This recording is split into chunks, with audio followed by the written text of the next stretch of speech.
Hey everyone, and welcome. Today we are diving into a huge problem that pretty much everyone in machine learning faces. How do you stop your project from being a total mess of different scripts and notebooks?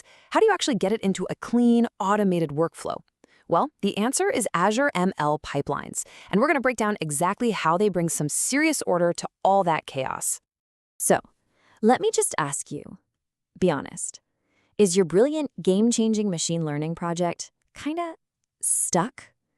Is it living its entire life inside a Jupyter notebook right now? If you're nodding along, don't worry.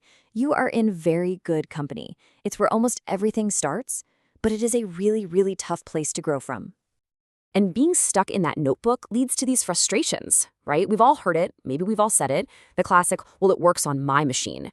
It's that pain of having zero repeatable processes where, every new project feels like you're starting from scratch.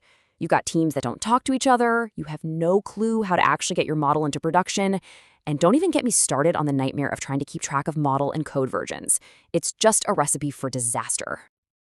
And let's be clear, these aren't just little day-to-day annoyances. This is the fundamental challenge of doing machine learning at any real scale.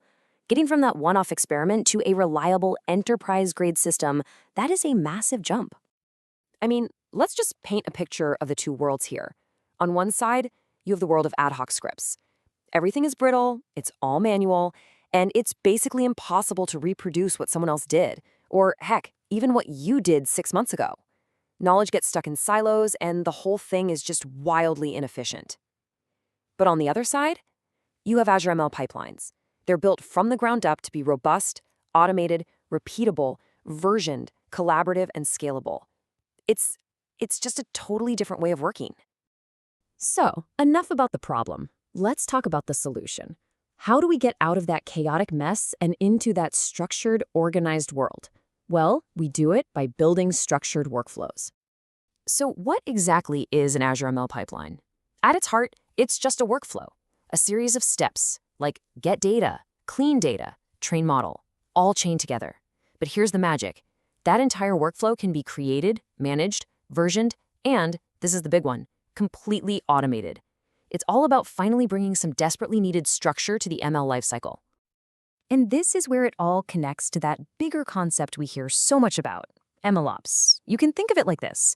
If MLOps is the philosophy, bringing all those great software engineering practices like automation and version control into the world of machine learning, then pipelines are the engine.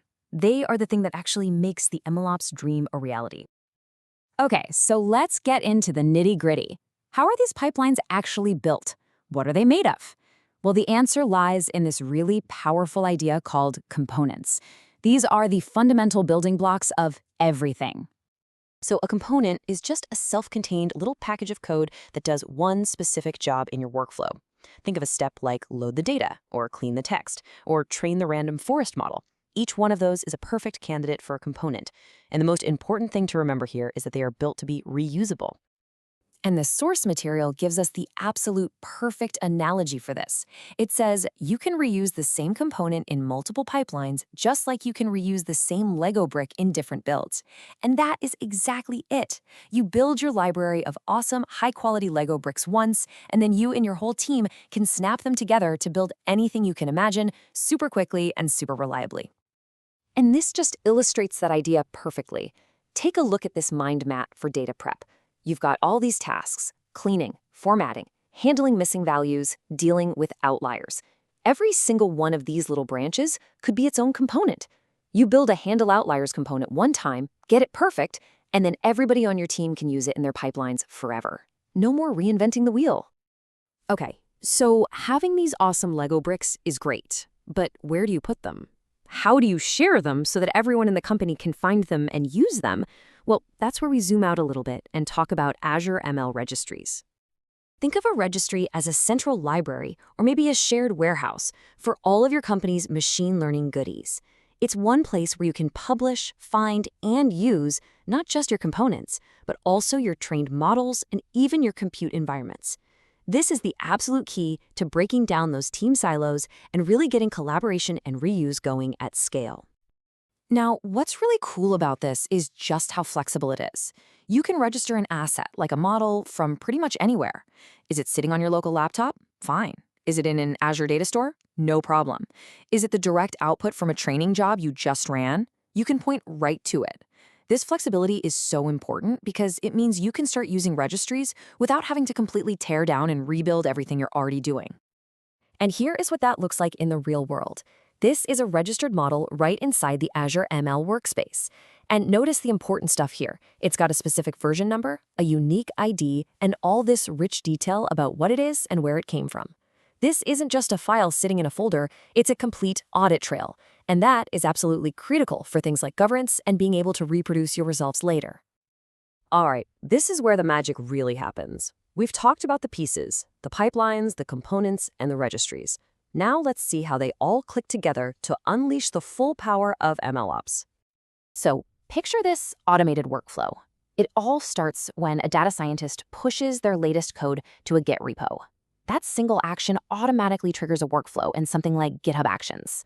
That workflow kicks off our Azure ML pipeline, which goes to the registry, grabs all the trusted pre-built components it needs, and runs the training job. After it's done, the new model gets evaluated. If it's good enough, it automatically gets registered as a new version, and from there, it can even be automatically deployed to production. The whole thing is hands-off. It's incredible. And don't think for a second that this is only for simple little projects. These same principles can manage wildly complex workflows. I mean, look at this. This is an example of a system orchestrating jobs across multiple clouds: AWS, GCP, Azure, all from one central pipeline. Once you get these core concepts down, you can build and automate some truly massive and powerful ML systems. So, we end with this question. When you automate the whole lifecycle, you free up your incredibly smart data scientists and engineers from all the manual, tedious, error-prone work of just getting things deployed. They can stop spending their time on operations and start focusing on what they're actually great at: innovating, experimenting, and building the next amazing thing. So, when you get all that time back, what will you build next?